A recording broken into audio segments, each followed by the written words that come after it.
जय माँ। तो आज हम लोग योग समन्वय में तीसरा भाग, जो योग ऑफ इंटीग्रल नॉलेज, सम्यक ज्ञान या समग्र ज्ञान जैसे भी हम कहें, उसका दूसरा चैप्टर है द स्टेटस ऑफ नॉलेज। वो चैप्टर हम लोग पढ़ेंगे। पहला चैप्टर था ऑब्जेक्ट ऑफ नॉलेज, यानी योग का ध्येय। अब किस सेंस में ज्ञान का ध्येय क्या है। तो आमतौर पर जब हम लोग बात करते हैं ज्ञान के बारे में, तो एक शब्द उपयोग में आता है, सेल्फ रियलाइजेशन। एक बहुत ही नेबुलस सा वर्ड है फ्रैंकली, क्योंकि अब सेल्फ रियलाइजेशन में बहुत लोग, अन्य लोग अपनी अपनी चीज़ें डाल देते हैं।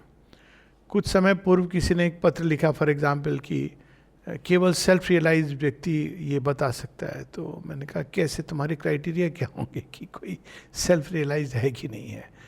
तो ये इस पर डिपेंड, और ये हम उस चीज़ की बात कर रहे हैं जो डिफाइन नहीं की जा सकती, क्योंकि जब योग में सेल्फ की बात होती है तो we don't use the word, कोई इसकी डेफिनेशन नहीं है, ये अचिंत्य है, ये बुद्धि की ग्रास्प के परे है। तो सेल्फ रियलाइजेशन भी वर्ड यूज होता है, दूसरा होता है डिवाइन रियलाइजेशन। दोनों में अंतर क्या है? एक ही बात को कहने के दो तरीके हैं। सेल्फ रियलाइजेशन का अर्थ ये होता है कि सेल्फ यानी आत्म। तो हम नॉर्मली एक सीमित आत्म के सेल्फ के सेंस में रहते हैं, जो हमारा ईगो सेल्फ है, जो बाहर की बहुत सारे घात संघात से बना है, हेरिडिटी है, बहुत सारे फैक्टर्स हैं, पास से हम जो लेके आए हैं, फ्लक्स में है, चेंजिंग पर्सनालिटी है, उससे हम आइडेंटिफाई होकर कहते हैं सेल्फ। और जब self with a capital S कहा जाता है, इसका अर्थ ये होता है कि हमारा ही अपना वो एक सच्चा स्व है। तो उस सेंस में सेल्फ रियलाइजेशन की हम ही हैं वो, लेकिन हम नहीं जानते। तो अज्ञान से ढके हुए हैं, अज्ञान के परे ट्रू सेल्फ, तो कई बार उसको क्वालिफाई करते हैं ट्रू सेल्फ। डिवाइन सेल्फ शब्द की अपनी एक अनूठी बात है, क्योंकि self without any further qualification या केवल ट्रू सेल्फ, वो एक इम्पर्सनल स्टेट है। जो उपनिषदों से ये बात बहुत प्रचलित हुई है, जहाँ पे दो पुरुषों की बात होती है, एक जो म्यूटेबल, चलायमान, गतिशील प्रकृति के अंदर जो भगवान समाहित हैं, और दूसरा वो सेल्फ जो इससे परे है। तो वो इम्पर्सनल है, लेकिन उस इम्पर्सनल के साथ आप संबंध नहीं जोड़ सकते हैं। तो वहीं से वाद विवाद शुरू होता है पर्सनल और इम्पर्सनल का, कि कौन सा ग्रेटर है। लेकिन जब डिवाइन सेल्फ कहा जाता है, जो गीता में जो तीसरे पुरुष की बात होती है, थर्ड सेल्फ की बात होती है, जो डिवाइन सेल्फ जिसके अंदर ये दोनों हैं, तो उससे अर्थ ही निकलता है कि वो हाईएस्ट तो है, लेकिन वो हमसे संबंध जोड़ भी सकता है या अपने आप में वो मग्न भी है। दोनों संभावनाएं जुड़ जाती हैं। तो एक नया डोर ओपन होता है इसमें, इस दिशा में जाने के लिए, भगवान से संबंध जोड़ के जाने का। नहीं तो जो टिपिकल ज्ञान योगिन है, वो किसी भी प्रकार का संबंध जोड़ने में भगवान के साथ, उसको भ्रांति समझते हैं, एक्सेप्ट करते हैं, स्वीकार करते हैं। ऐसा नहीं है, अद्वैत वाले भी स्वीकार करते हैं, बट ये कंसेशन के रूप में कि मानव प्रकृति चूँकि सीमाओं में रहती है, मानव चेतना बद्ध है अज्ञान से, इसलिए हम अनेकों संबंध जोड़ सकते हैं। किंतु अल्टीमेटली जो भगवान है वो अचिंत्य हैं, वो निर्गुण हैं, निराकार हैं, उनसे आप किसी प्रकार का संबंध नहीं जोड़ सकते हैं। तो ये थोड़ा सा इन दोनों में अंतर है। लेकिन इसके बाद भी एक और समस्या आती है। समस्या ये आती है कि जब हम सेल्फ रियलाइज़ करते हैं या डिवाइन सेल्फ को रियलाइज़ करते हैं, तो इस संसार का फिर क्या होता है, संसार का कोई औचित्य रहता है या नहीं। तो उसके बारे में भी अलग अलग धारणा है। एक धारणा ये है कि इसका औचित्य समाप्त हो जाता है। इसका प्रयोजन यही था कि आपको सुख दुख के अनुभवों से ले जाकर उस पॉइंट पर ले आना जहां हम स्वयं ही खोजें, या एक कृपा हमारे साथ हो कि वो ट्रू सेल्फ क्या है। तो जब हम उसको खोज लेते हैं, तो ये जैसे एक पॉट के अंदर वृक्ष ग्रो करता है, तो पॉट की ज़रूरत होती है प्रारंभ में वृक्ष के ग्रो करने के लिए, लेकिन बाद में इसका औचित्य समाप्त हो जाता है। ये भी एक थोड़ी ना मानव इंट्यूशन को, ना हमारी कॉमन सेंस को, ना लॉजिक को ये चीज़ पूरी तरह किसी को भी संतुष्ट कर सकती है। क्योंकि फिर ये प्रश्न उठता है, ये सारा जगत प्रपंच आया ही क्यों? तो इसका एक समुचित उत्तर नहीं है। ट्रेडिशनल शास्त्रों में, लेट्स एक्सेप्ट दिस। अब उत्तर इस तरह के हैं कि ये माया है, कि इल्यूजन है, लेकिन ये इल्यूजन क्यों आया, किसने बनाया, और कौन इल्यूजन में बधा हुआ है। तो अष्टावक्र गीता तो यहाँ तक कह देती है, none is bound, none is free, none seeking to be free.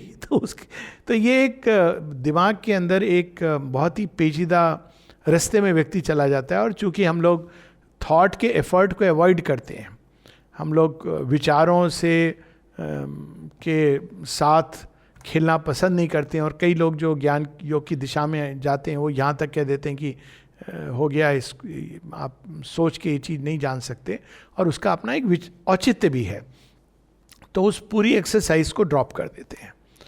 तो जब हम जान जाएंगे तो फिर कोई प्रश्न नहीं रहेगा, क्योंकि जहाँ प्रश्न उठ रहा था जिस भूमि पर, वो समाप्त हो जाएगी। जैसे कि मान लीजिए आप, ये कुछ इस तरह की बात है कि आप अपने गांव में रहते हैं, गांव में बहुत सारी प्रॉब्लम्स है, आप परेशान हो रहे हो कि नाला क्यों साफ़ नहीं होता है और म्यूनिसपैलिटी काम क्यों नहीं करती। अब आप एक दूसरे शहर में चले गए जहाँ पे समझिए एक ड्रीम सिटी है, तो अब ड्रीम सिटी में आपकी ये प्रॉब्लम समाप्त हो गई। क्यों? क्योंकि अब आप वहाँ पे नहीं रह रहे हो। लेकिन जो लोग वहाँ रह रहे हैं उनके लिए प्रॉब्लम समाप्त नहीं हुई, तो आपके लिए समाप्त हो गई।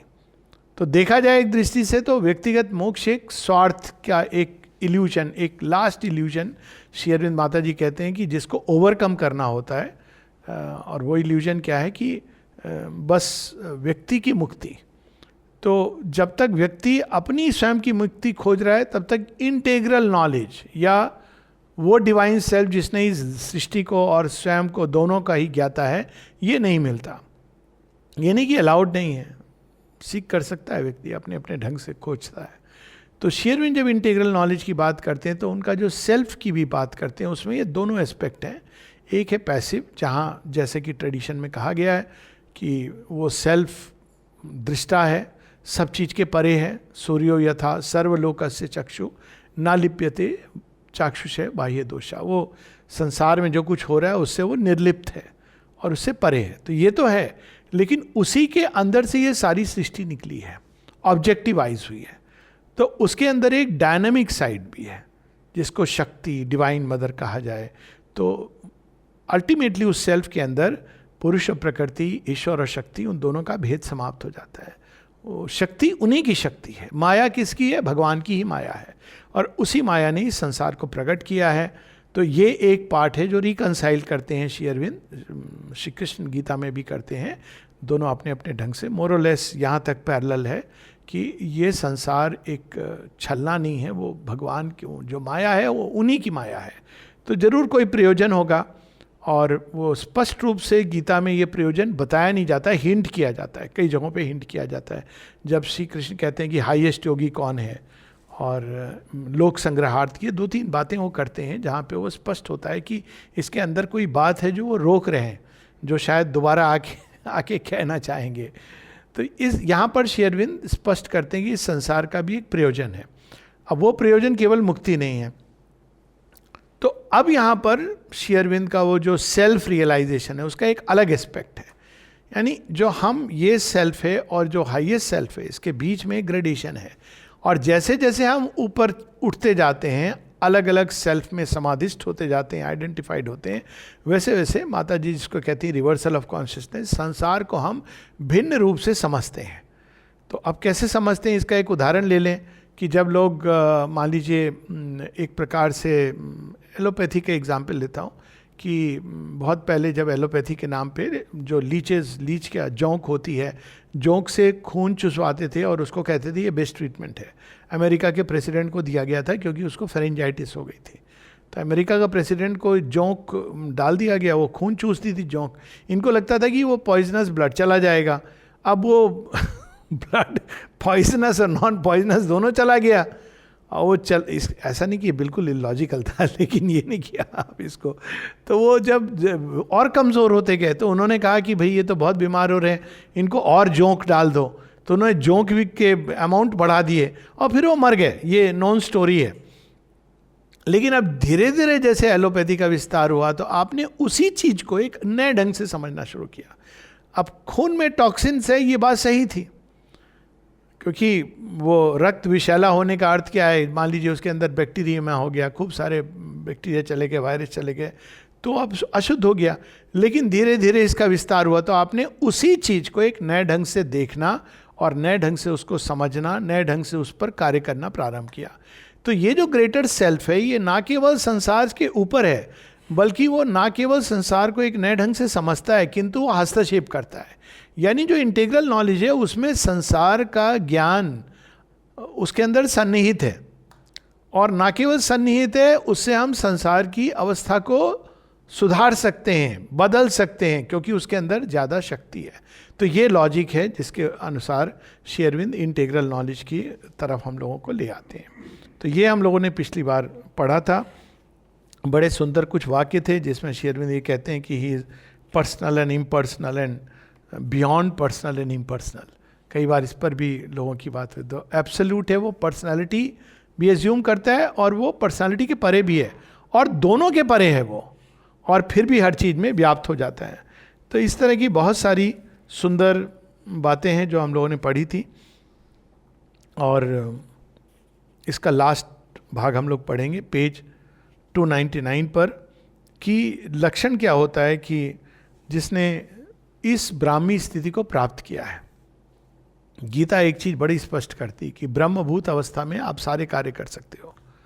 तो उस सेंस में वो शंकराचार्य जी से डिफर करती है, क्योंकि उनके अनुसार कर्मों का औचित्य समाप्त हो जाता है, और जो व्यक्ति एक बार ईश्वर को प्राप्त कर ले, he need not come and do actions.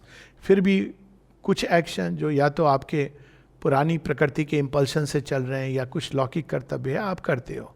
लेकिन श्रीमद् भगवद गीता स्पष्ट रूप से कहती है कि आप ब्रह्मभूत अवस्था में, जहाँ आप उस अवस्था में पहुँच गए हो कि ब्रह्म ही भोजन कर रहा है, भोजन भी ब्रह्म है और अर्पण भी ब्रह्म को कर रहा है, और उसमें भी आप पूरे जीवन के सारे कार्यकलाप कर सकते हो।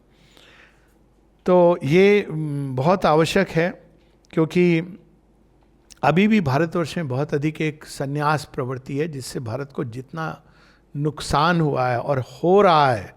और फिर with emphasis I must add, सन्यासियों को पूजा करना, सन्यास को बढ़ावा देना भारतवर्ष के पतन से डायरेक्टली प्रोपोर्शनल है। भारतवर्ष को केवल ब्रिटिशर्स और मुगल्स ने नहीं हार्म किया है, उससे कहीं अधिक नुकसान जो सन्यास की प्रवृत्ति है, जिसने वेल जो हीरोइक सोल्स थी, बेस्ट सोल्स थी, उनको भी संसार से परे ले गए। और अभी भी हमारी मानसिकता में है कि जिसने जितना बाहर से संसार को छोड़ दिया उतना बड़ा योगी, और इस मानसिकता को समाप्त होना होगा यदि भारत का कल्याण होना है, वरना हम वापस दो भागों में जीवन को बांटेंगे। तो श्री अरविंद यहाँ पर बड़े सुंदर ढंग से कहते हैं, page 299, this is the integral knowledge, for we know that everywhere and in all conditions, all to the eye that sees is one. To a divine experience, all is one block of the divine. भगवान ये भेद नहीं करते हैं, हम करते हैं। भगवान ये नहीं कहते अरे ये तुच्छ संसार है, वो कह भी नहीं सकते वही बने हैं वो उसको डिसोन नहीं कर सकते हैं।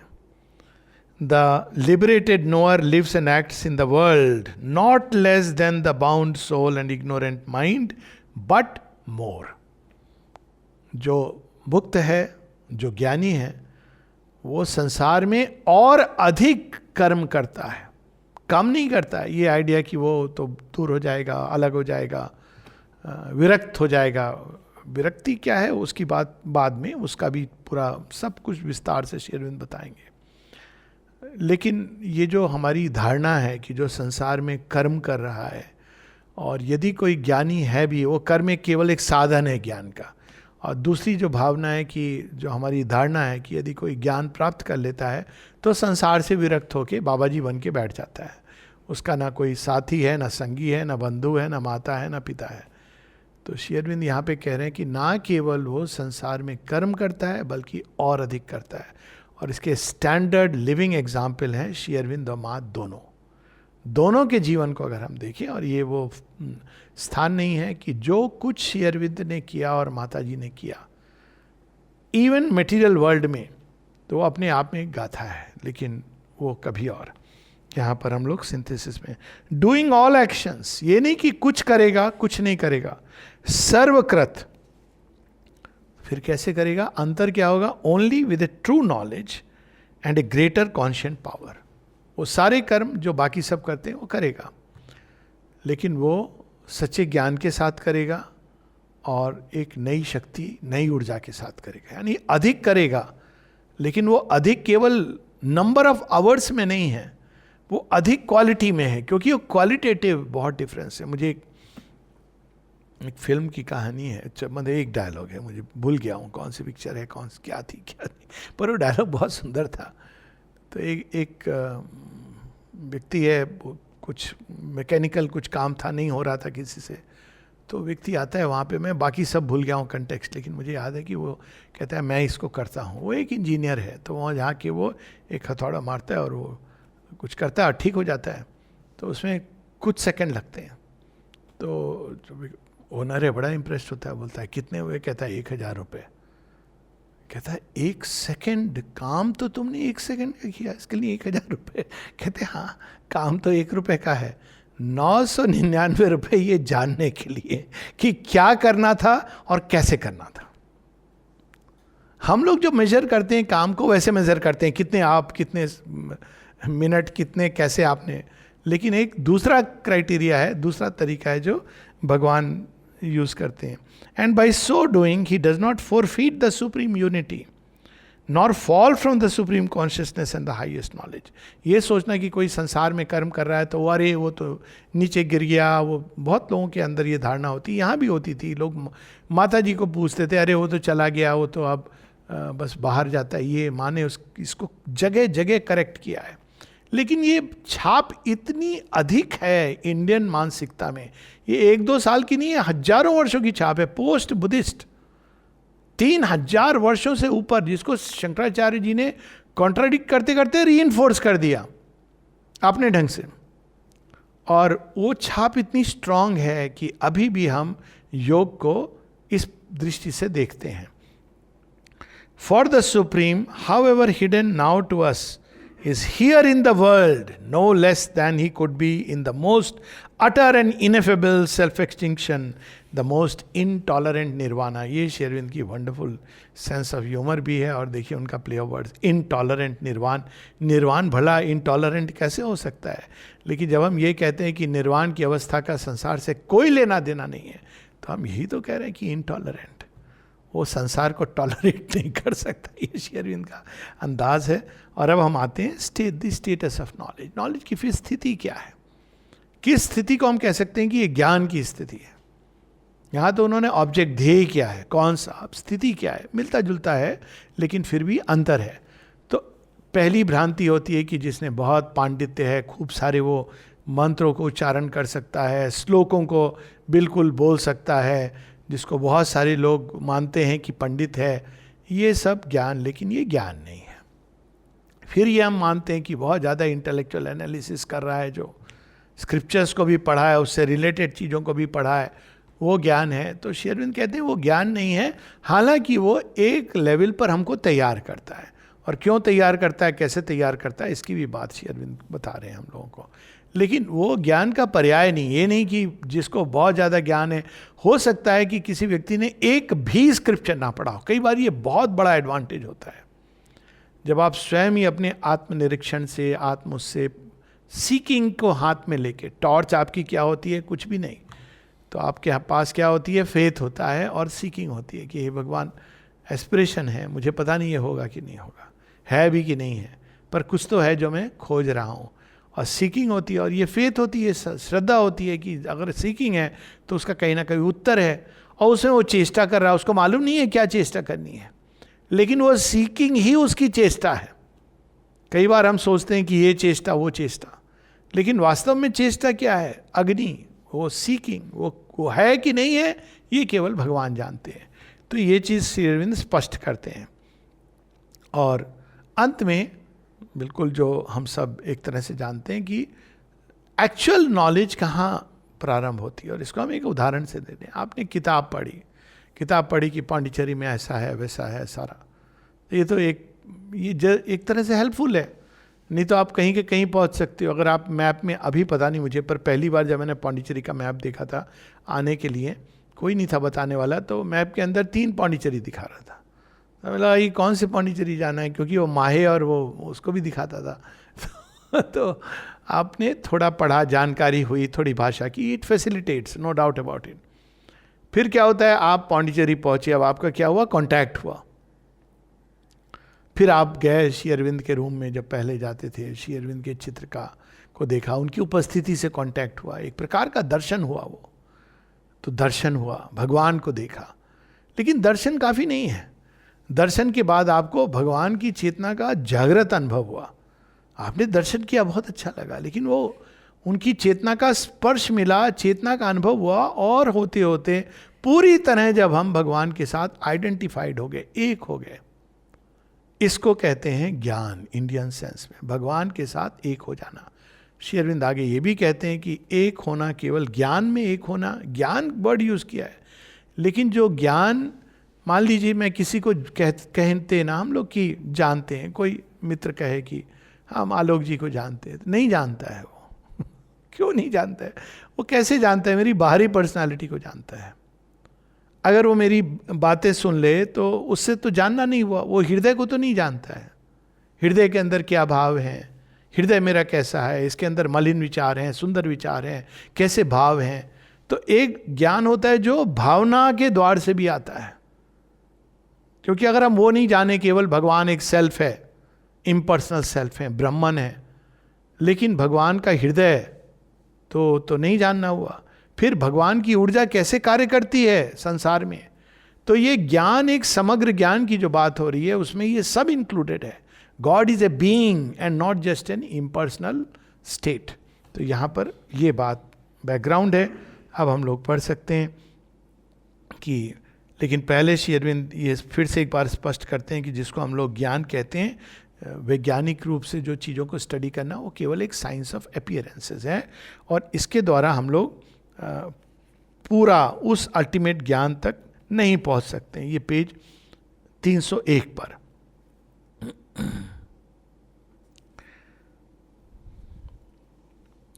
The knowledge which the senses and intellectual reasoning from the data of the senses can bring us is not true knowledge, it is a science of appearances. अब क्यों ये साइंस ऑफ अपीयरेंसेस है?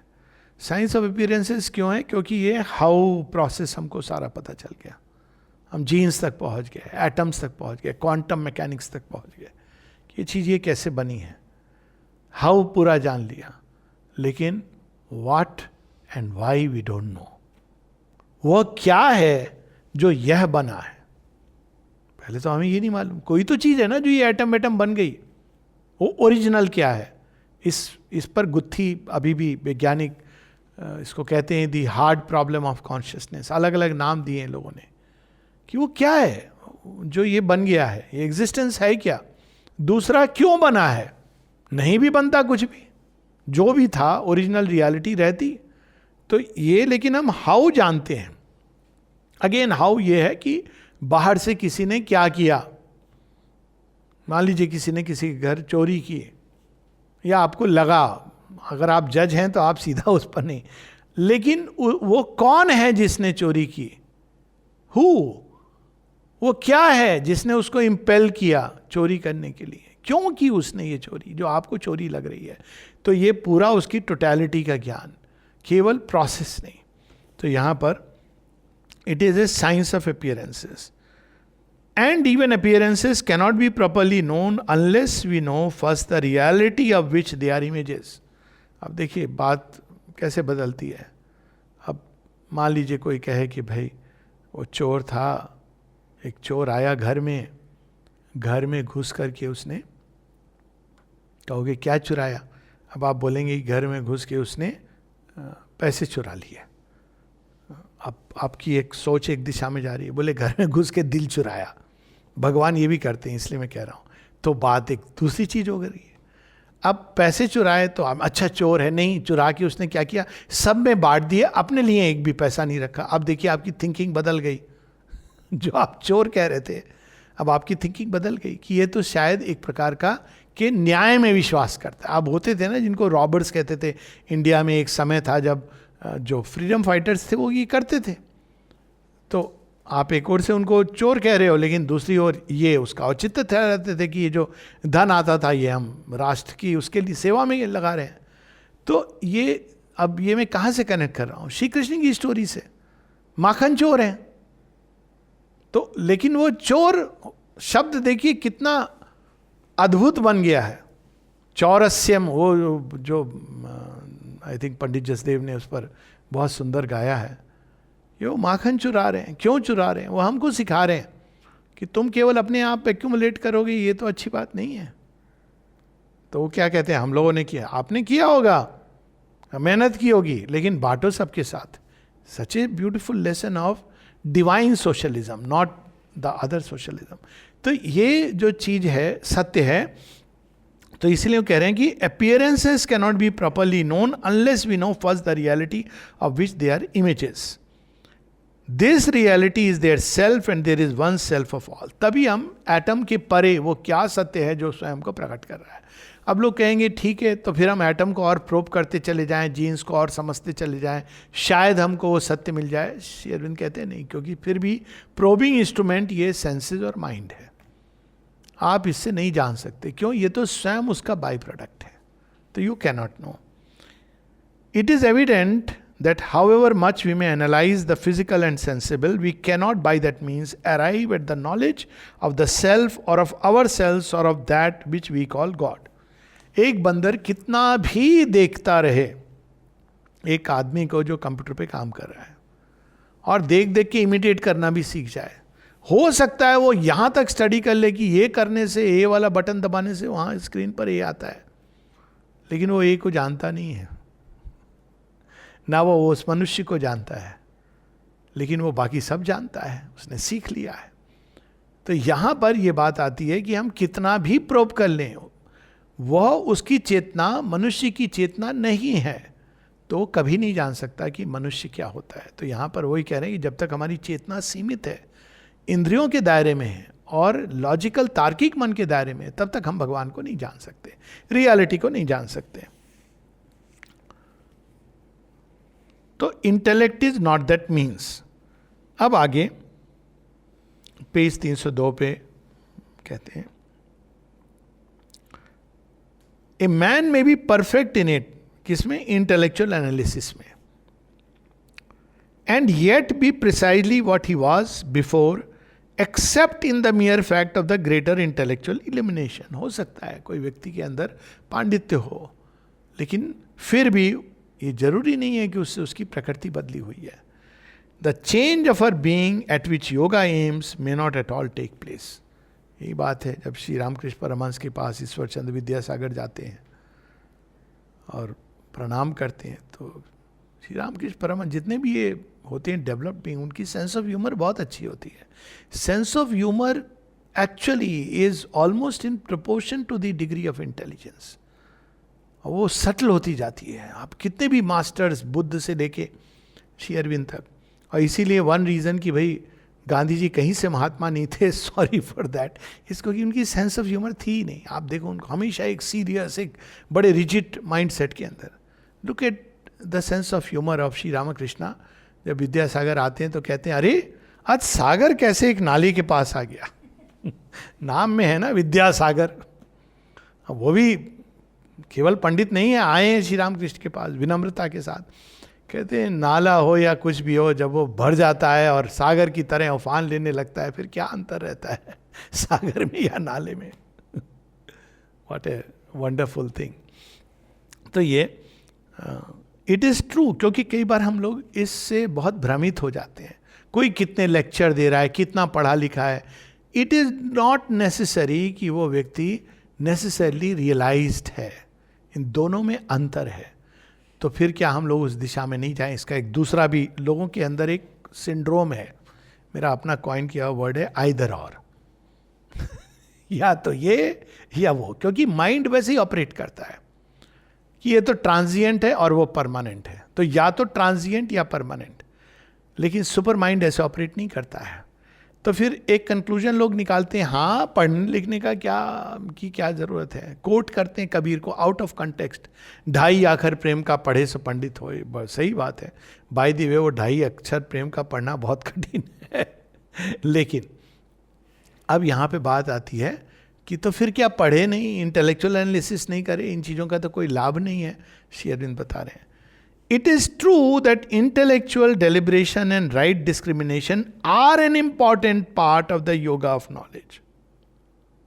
But their object is rather to remove a difficulty than to arrive at the final and positive result of this path.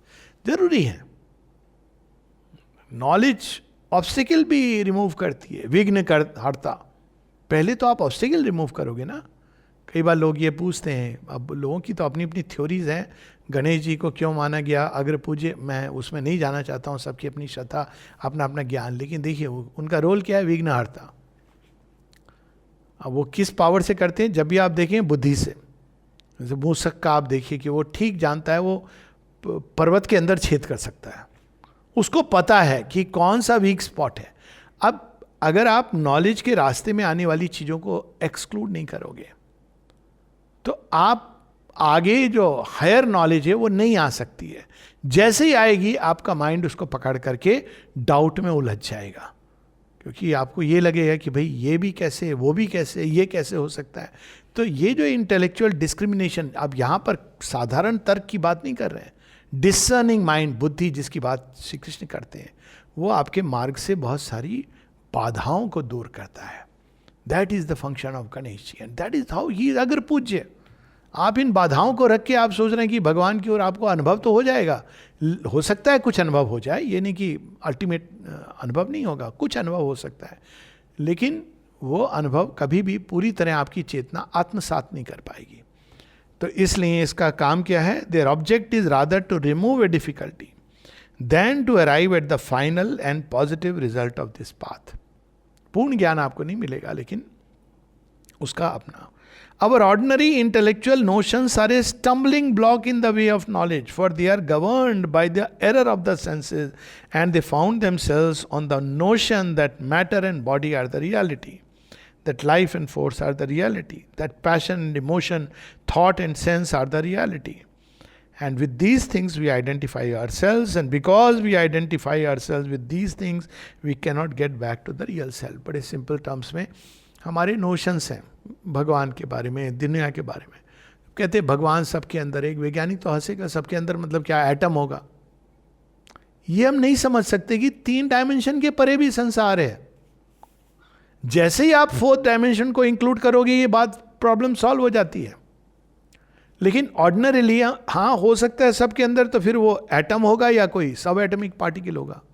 ये हमारी problem है, क्योंकि हमारी सीमा है इंद्रियों की.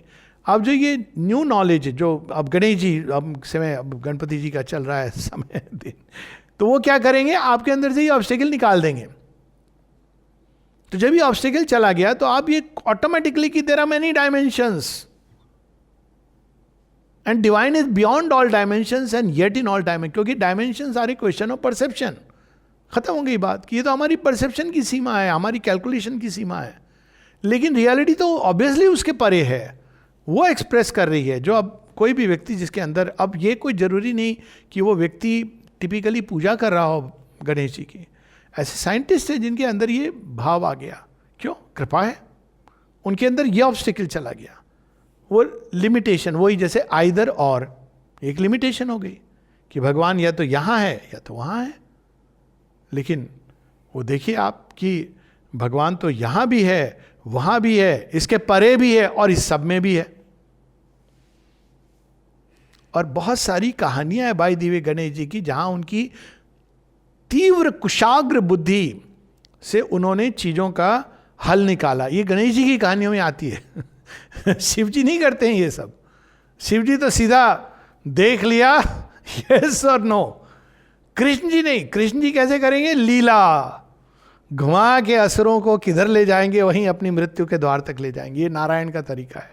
विष्णु भगवान ये सब एनालिसिस करके नहीं, पर ले जाएंगे उसको उधर ही. लेकिन गणेश जी आप देखिए जितनी स्टोरीज, उसमें वो अपनी कुशाग्र बुद्धि के से वो इस प्रकार से चीज़ों को रखते हैं कि वो करेक्ट पॉइंट पर, जहाँ लोग उलझ गए हैं, देवता भी उलझ गए हैं कि भाई हम करें क्या, करें तो करें क्या इस अवस्था में, तो वहाँ पे वो उसका सॉल्यूशन लाते हैं. तो ये जो कैपेसिटी है वो बहुत जरूरी है इस योग में, क्योंकि नहीं तो हमारे ही अपने नोशंस वो मार्ग में आते हैं। और ये कितना जरूरी है, देखिए अभी किसी ने प्रश्न किया कि सनातन धर्म वर्सेस सेमेटिक रिलीजन, ये वो। मैंने कहा खुद ही सोचो, कॉमन सेंस यूज करो, इंट्यूटिव सेंस यूज करो, कि जस्ट एक चीज को ले लो कि भगवान, इंट्यूशन हमारी क्या कहती है, भगवान सब जगह होगा या केवल अपने हेवन में बैठा होगा, बाकी छोड़ दो। तो आपकी इंट्यूटिव सेंस और कॉमन सेंस दोनों, इवन लॉजिकल सेंस, किस भगवान को जाना चाहेगी खोज में? वो जो सेवेंथ हेवन में बैठा है, जिसका केवल एक संतान हुई है, या वो जो सर्वव्यापी है और हम सब उसकी संतान हैं? एक इंट्यूशन आपको कहेगी कि यस, क्वाइट नेचुरली। लेकिन ऐसे लोग हैं अनेकों अनेक संसार में, लगभग आधी आबादी, जो ये मानती कि नहीं, केवल एक व्यक्ति में भगवान आया था, वो पहला था या आखिरी था, वो एक डिबेटेबल चीज है। क्रिश्चियनिटी में वो वन एंड ओनली है, इस्लाम में वो आखिरी है, बाकी किसी के अंदर नहीं है। अब देखिए ये ऑब्स्टिकल है ना बहुत बड़ा, इसलिए इनके अंदर ज्ञान नहीं आता है। और गणेश जी तो हमारे ज्ञान हटा देते हैं ये ऑब्स्टिकल, तो हम खुद ही उसको कहते हैं कि भाई ये इसमें तो भगवान हो ही नहीं सकता, ये आप एक्सक्लूसिव। हम ये नहीं कहते कि वो पथ नहीं, हम कहते हैं ये एक लिमिटेड पथ है, क्योंकि इसके अंदर एक एक्सक्लूसिवनेस है। तो ये देखिए, क्योंकि गणेश जी हमारे अग्र पूज्य हैं, जब आप गणेश जी की पूजा नहीं करोगे तो यही होगा कि आप आधे अधूरी चीज से संतुष्ट हो जाओगे। खैर, therefore right thought is a necessary preliminary, and once the habit of right thought is established, free from sense error and desire and old association and intellectual prejudgment, the understanding becomes purified and offers no serious obstacle to the further process of knowledge. और ये बहुत आवश्यक है भारतवर्ष में, इस समय बहुत आवश्यक है, क्योंकि ये भी नहीं ब्लाइंडली जो भी आ गया, व्हाट्सएप पे आ गया, इधर आ गया। राइट थॉट, बुद्ध भी इसी की बात करते हैं। देखिए कितना अच्छा समन्वय है। Right thought, right perception, right thought, right understanding, right action, सब एक दूसरे से जुड़े हैं। आप पहले तीन हटा दीजिए, फिर बोलिए राइट एक्शन। बेसिस क्या होगा? आप ये कहें कि नहीं, इस सृष्टि का कोई लक्ष्य नहीं है, कोई भगवान नहीं है, फिर कहें you should be a good human being. What is the logic of it? If you are an animal, यही अगर सत्य है तो आपका व्यवहार वही होगा। तो राइट परसेप्शन, चीज़ें जैसी हैं वैसे देखना, ये बहुत बड़ी बात है, एक प्रकार की सिंसेरिटी है। हम लोग अपने आप को बढ़ा चढ़ा के देखते हैं, दूसरों को मिनिमाइज करके, ये सब इसका हिस्सा है। राइट थॉट, सही मूल्यांकन। थॉट कहाँ से आया, थॉट की सीमा क्या है, ये प्रश्न थे जो हमारे योगियों ने, ऋषियों ने इस पर मनन किया था। Right thought. Still, right thought only becomes effective when in the purified understanding it is followed by other operations, by vision, by experience, by realization. अब यहाँ पर श्री अरविंद बताते हैं what are these operations, यानी ये कौन सा उपाय है, तरीका है जिससे हम ज्ञान को प्राप्त कर सकते हैं। उन्होंने डिस्कार्ड नहीं किया बुद्धि को, एनालिसिस को, राइट थिंकिंग को डिस्कार्ड नहीं किया है, उसकी जगह है। वो ऑब्स्टिकल को रिमूव करता है जो आवश्यक है, लेकिन वो ज्ञान अपने आप में आपको नहीं देगा। आपका मन शांत हो सकता है, आप बहुत ही एक अवस्था में प्रवेश कर सकते हो जहाँ समत्व का भाव है, चीज़ों को आप सही ढंग से देख सकते हो, इससे आपकी सफरिंग तक जा सकती है। बुद्ध का तो ये बड़ा सुंदर यही बातें बता के उन्होंने लोगों को एक सुंदर रास्ता दिखाया कि वो आत्मज्ञान तो छोड़ो, don't talk about it, but अगर आप राइट सही ढंग से चीज़ों को देखोगे तो आपकी आधी समस्या दूर हो जाएगी। एक सिंपल सी चीज़ है, ये मेरा है, ये तो हैबिट है ना, क्या है मेरा? अगर आप इस तरह से देखें तो आप देखें कि बहुत सी पीड़ा और दंश जो केवल इससे होता है कि ये मेरा है। यहाँ ये लाने की जरूरत नहीं है कि ये भगवान का है या किसका है। सच अगर देखा जाए तो कुछ भी नहीं है हमारा, प्रकृति के अंदर है, चीज़ें जा रही हैं, आज आपके पास है कल नहीं रहेंगी। ये तो फैक्चुअल ऑब्जर्वेशन है लाइफ का, इसके लिए हमको कुछ भी डीपर जाने की, लेकिन ये थॉट आपको बताएगा। लेकिन जब आपके पास है, आप कैसे उपयोग करते हो ये आपके हाथ में है। आपके बाद वो कहाँ जाएगी यू डोंट नो, आपके पहले वो कहाँ थी आपको नहीं पता, अभी आपके पास आई है। अब आप उसको कैसे उपयोग करते हो ये आपके हाथ में। ये राइट थॉट हो गया, इसके लिए आपको कोई, तो इससे आपको देखिए कितनी सुंदर अवस्था में व्यक्ति प्रवेश करता है, क्योंकि हर समय इससे पीड़ित होता है, मेरे पास ये क्यों नहीं आया, वो क्यों नहीं आया। प्रश्न करते हैं लोग कि जो स्वार्थी होते हैं हम देखते हैं कि उनको बड़ी सक्सेस मिलती है। तो मैंने पूछा कि भाई सक्सेस को डिफाइन कैसे करते हो? जो स्वार्थी है तो बहुत अकेला हो जाता है, फिर अकेलेपन से भागने के लिए वो पार्टीज में जाता है, पैसे थ्रो करता है, उसके मित्र आते हैं, क्यों पैसे के पीछे आते हैं, उस व्यक्ति के पीछे थोड़ी आ रहे हैं, वो आपको प्यार थोड़ी करते हैं। बच्चे भी ये वो इंतजार कर रहे हैं कि कब पापा विल लिख करके वानप्रस्थ ले लेंगे। तो अब राइट थॉट अगर होगा, आप इसको सब चीजों को देख लोगे, आपको कोई स्क्रिप्चर की जरूरत नहीं। तो right thought can go to any extent, even divine. Simple logic है, अगर डिवाइन मन से समझ में आ जाता तो मन से कम है, नीचे है। Even as a youngster you can think about it. लोग पूछते थे क्लास में, फॉर एग्जाम्पल एक बार हमारे क्लास में बात हो रही थी कि भाई भगवान है तो टेस्ट ट्यूब में क्यों नहीं हम बना सकते? अगर टेस्ट ट्यूब में जो बन जाएगा वो भगवान है ही नहीं। मतलब आप उल्टा कर रहे हो ना लॉजिक को, you are putting the cart before the horse. जो चीज टेस्ट ट्यूब में ह्यूमन माइंड प्रकट कर सकता है तो फिर तो माइंड हो गया ना गॉड। तो गॉड तो वो नहीं हुआ ना, वो तो एक केमिकल हुआ। आप उसको गॉड बोलो, गॉड पार्टिकल बोलो, जो भी बोल दो।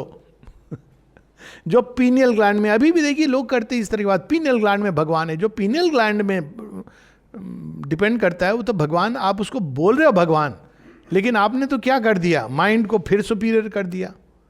लेकिन वो माइंड के परे है, माइंड के परे भी कुछ हो सकता है। इतनी सिंपल सी चीज आपको राइट थॉट बता सकता है कि माइंड की भी लिमिट हो सकती है, there may be something greater than thought, beyond my senses. So ये सब बहुत बड़ी ये चीज है राइट थॉट होना। लेकिन हमको आगे जाना है। वो आगे क्या है? अब वो श्री अरविंद बताते हैं कि टर्निंग द आई इनवर्ड। अब राइट थॉट क्या करता है? ऑब्स्टेकल रिमूव कर दिए। इन चीजों में मन को मत उलझाओ, ये हैं, इनकी अपनी वैल्यू है, वो नहीं है जो तुम दे रहे हो, लेकिन इनकी अपनी वैल्यू है। वो वैल्यू तुम्हें बाद में पता चलेगी, अब तुम उसको ढूंढो। वो कहाँ है? अंदर है। टर्निंग द आई इनवर्ड, ये जो गीता में इसकी बात की है, बुद्धि को अंदर, व्यवसायत्मक एक पॉइंट उस पर फोकस करो। To this turning of the eye inward, psychological self-observation and analysis is a great and effective introduction. Introduction है कि हम जब ये देख लेते हैं कि ये नहीं, तो परमानेंट कहाँ है, इसके पीछे आधार क्या है इसका। यही केवल अगर हम ढूंढे कि इस सृष्टि का आधार क्या है, कुछ तो होना चाहिए ना। प्रकृति, यूनिवर्स एक्सपैंड कर रहा है, किस में एक्सपैंड कर रहा है? तो आप बोलोगे स्पेस। तो क्वेश्चन है कि स्पेस यूनिवर्स के एक्सपैंड करने से आ रहा है, या स्पेस है जिसमें यूनिवर्स एक्सपैंड कर रहा है? और अगर कर रहा है तो वो स्पेस किस चीज का बना है? कहीं पर भी। तो ये right thought is a very powerful tool for looking inward, looking deeper into the heart of things. फिर वो वर्ड यूज करते हैं, the status of knowledge then which yoga envisages is not merely an intellectual conception or clear discrimination of the truth, nor is it an enlightened psychological experience of the modes of a being, it is a realisation in the full sense of the word. Realisation का अर्थ क्या है? It is the making real to our selves and in our selves of the self with a capital S. Real हो गया, अभी real नहीं है, mind उसको रिफ्लेक्ट कर सकता है, हाँ होना चाहिए नेचुरली, हाँ निश्चित रूप से परमानेंट। ये सब देखिए माइंड रिफ्लेक्ट कर रहा है।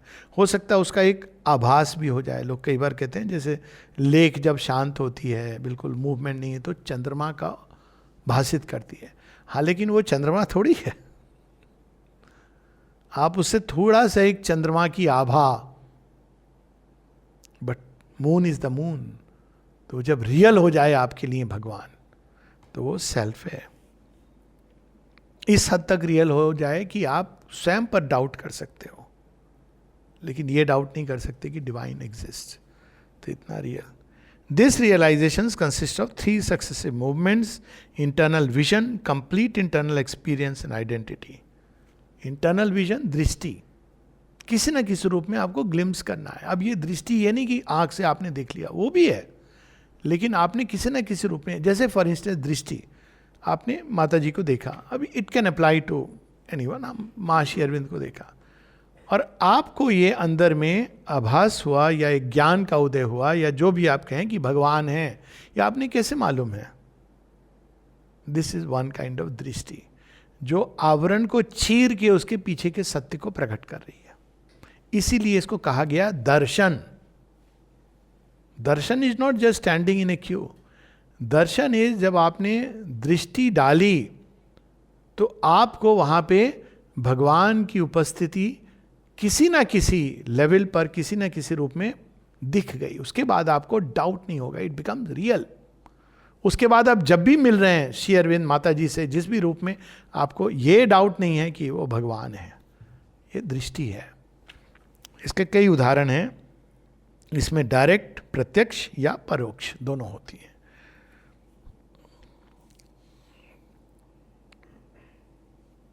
फिर वो कहते हैं कि लेकिन जैसे किसी चीज को हम देख लेते हैं उतना काफी नहीं होता है। आपने देखा, लेकिन आप उसको अपने सुनना, बाकी इंद्रियां, टेस्ट करना, स्मेल करना, वो होता है ना, आप हर तरह से मन के अंदर आप हर सेंसेस से उसकी टोटलिटी को पकड़ना चाहते हैं। आपको पता है कि यहाँ राजा रहता है, आपने एक दो बार देखा राजा को घूमते हुए, आपने मन में धारणाएं बना ली, राजा है तो जज होगा, राजा है तो डरना चाहिए। आप गए, अब जब राजा से मिले तो आप तो बड़े, अरे ये तो खुद ही चाय बना के हमारे लिए ला रहा है। ये हो चुका है ना, होता है कभी कभी। अब पहली बार हम किसी घर में गए जो दिल्ली में रहते थे, सबसे पॉश इलाके में, तो उन्होंने बुलाया था, तो हम तो यंगस्टर थे, मैं था, वाइफ थी और एक और व्यक्ति था साथ में। हम तो बस में जा रहे हैं, हमें किसी ने कहा वो तो सबसे पॉश इलाका है। हमने कहा अच्छा कोई बात नहीं, हम कभी गए नहीं थे इस तरह के घर भर में। तो गए तो घर देखा, इतना बड़ा ड्राइव वे, तो हम तो पहले समझ ही नहीं आया। खैर किया, घर में गए अंदर में तो जो भी था व्यक्ति, उसने कहा किससे मिलना, हमने कहा फला, उन्होंने बोला अच्छा रुके। तो वो खुद आ गए। अब खुद आ गए, अपना बैठ गए, बातें करने लगे, बड़ी इतने घुल मिल के बातें की। फिर उन्होंने फ़ोन उठा करके किचन में कहा जो भी चाहिए था। हमने कहा अच्छा यहाँ से किचन तक के लिए भी फ़ोन चाहिए। पर वो बातें इतने सरल, इतनी अच्छी मित्रता हुई जो अब तक है माँ के डिवोटी। तो ये भाव समाप्त हो गया ना। नहीं तो पहले एक कंसेप्शन होता है कि भाई इस तरह के लोग होंगे, तो केवल देखना काफ़ी नहीं होता है। आप धीरे धीरे आहिस्ता आहिस्ता रुख से सरकती जाए है नकाब आहिस्ता आहिस्ता। भगवान पहले वेल्स में दिखते हैं, फिर वो धीरे धीरे कम होता है, और हम, वो दूसरी भी है ना, रफ्ता रफ्ता वो मेरी हस्ती का सामा हो गए, पहले गुल फिर गुल बदन फिर गुल फसाना हो गए। पहले वो फूल दूर से देखा, फिर गुल बदन आपके शरीर के अंदर गंध आने लगी, फिर वो सब कुछ फूल जैसा हो गया। लाली मेरे लाल की जित देखूं तित लाल, लाली देखन मैं गई मैं भी हो गई लाल। तो ये एक स्टेप्स है। पहले हम देखते हैं दृष्टि, उसके बाद फिर क्या होता है, ज्योतिर्मय ब्रह्म का दर्शन। When a flood of light breaks over the awakened mentality, Jyotirmaya Brahman, and conception gives place to a knowledge vision in which the self is as present, real, concrete as a physical object to the physical eye that we possess in knowledge, for we have seen. तभी श्री रामकृष्ण से जब स्वामी विवेकानंद ने पूछा आपने भगवान को देखा है, बोले हाँ दिखा सकते हैं, बोले हाँ ये देख, सिंपल आंसर। एक बार छुटनारायण जी ने, एक पास में एक व्यक्ति था, उसको सब बोलते थे पागल पागल, भोलू भोलू, भोलुआ भोलुआ, पागल पागल।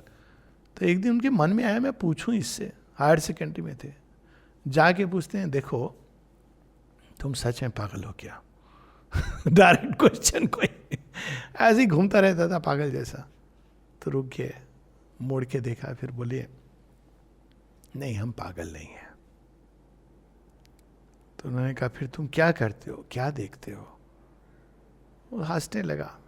फिर इन्होंने पूछा भगवान है क्या, तुम देख सकते हो भगवान को? तब हंस के कहता और देखने को है क्या संसार में? अब तो इनका माथा बिल्कुल, ये पागल पागल लोग कहते हैं। कहते हैं और देखने का है क्या संसार में? तो फिर उन्होंने पूछा हमको दिखा सकते हो? बोले नहीं, तुम्हारे गुरु तुम्हारी प्रतीक्षा कर रहे हैं। He could see। बोले आपको कैसे मालूम? बोले वो आके मुझे बता रहे हैं। Just imagine. और लोग पागल पागल। तो देखा दृष्टि, उसके बाद वो वही रियल है। उसमें फिर डाउट नहीं आ रहा है कि उन्होंने ऑलरेडी बता दिया है कि ये तो जीव मेरा है। तो ये होती है दृष्टि के बाद। So the vision of the self ought to be completed by an experience of it in all our members. Our whole being ought to demand God and not only our illumined eye of knowledge. अब जो whole being की बात आती है तो क्या आती है?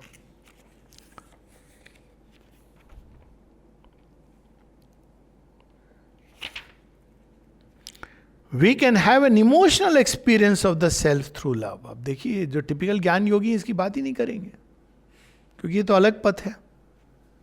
आप भावनात्मक दृष्टि, इसको भाव समाधि कहा भी गया है, क्योंकि आप भाव में इतना अधिक उनके साथ एक हो जाते हो, you become that love. We can have an emotional experience of the self through love and through emotional delight. प्रेम का भी कोई सेल्फ रियलाइजेशन से लेना देना है? कहते हैं yes, emotional experience. We can have an aesthetic experience of the self in beauty, a delight perception, and taste of the absolute reality, all delightful in everything, whether created by ourselves or nature, in its appeal to the aesthetic mind and the senses. Thus the sense is satisfied of God. जब आप देखते हो किसी दृश्य को और अचानक उसके पार चले जाते हो, भगवान का जैसे दर्शन हो गया। एस्थेटिक सेंस है आपकी, आपको उससे परम सौंदर्य, परम आश्चर्य का दर्शन होता है। We can have even the vital nervous experience and practically the physical sense of the self in all life and formation and in all workings of powers, forces, energies that operate through us or others or in the world. Thus the life and the body are satisfied of God. Her level पर हम भगवान के साथ दर्शन भी कर सकते हैं और उनको रियलाइज भी कर सकते हैं। केवल माइंड ऑफ नॉलेज नहीं, ज्ञान से ही नहीं, हृदय से भी, जीवन से, कर्म से, और यहाँ तक कि शरीर से, इंद्रियों से, हर लेवल पे। अब ये है इंटीग्रल सेल्फ या इंटीग्रल नॉलेज। और अंत में all this knowledge and experience are primary means of arriving at and of possessing identity. It is ourself that we see and experience, and therefore vision and experience are incomplete unless they culminate in identity, unless we are able to live in all our being the supreme Vedantic knowledge, He am I. Sa Purusha evascha. इतना काफी, सो हम अस्मि ने, ही M आई, वो जो पुरुष वहां पर है इन द सन और वो जो यहां है, they are same. We must not only see God and embrace him but become that reality. तो ये है श्री अरविंद का इंटीग्रल नॉलेज का कल्बिनेशन। और हम देखते हैं कि इसमें सब श्री अरविंद किसी भी द्वार से ले जाते हैं, वो हमको समग्रता की ओर ले जाते हैं। ये नहीं कि ज्ञान का मार्ग, तो इसीलिए उन्होंने इस तरह ज्ञान योग, कर्म योग, भक्ति योग ऐसे सेपरेट नहीं करके, इसलिए इसमें बता रहे हैं उनका ट्रुथ, लेकिन ले जा रहे हैं उसी तरफ लास्ट में। और यही चीज़ हम गीता में देखते हैं। ये मॉडर्न माइंड है जिसने ये सब भेद बनाने शुरू किए हैं और अलग अलग पथ फिर उसको कैटेगराइज, ये माइंड की का तौर तरीका है। किंतु इन रियलिटी भगवान को तभी हम जान सकते हैं जब उनको सारी समग्रता में जानते हैं। और कैसे जानते हैं? उनके साथ एक होके जानते हैं। और वो उनके साथ एकत्व संसार को, प्रकृति को, जीवन को एक्सक्लूड नहीं करता है, क्योंकि ये भी तो वही बने हैं। तब हम जान पाते हैं कि ये क्यों है, कैसे है और इसका अल्टीमेट भविष्य क्या है। जय मां।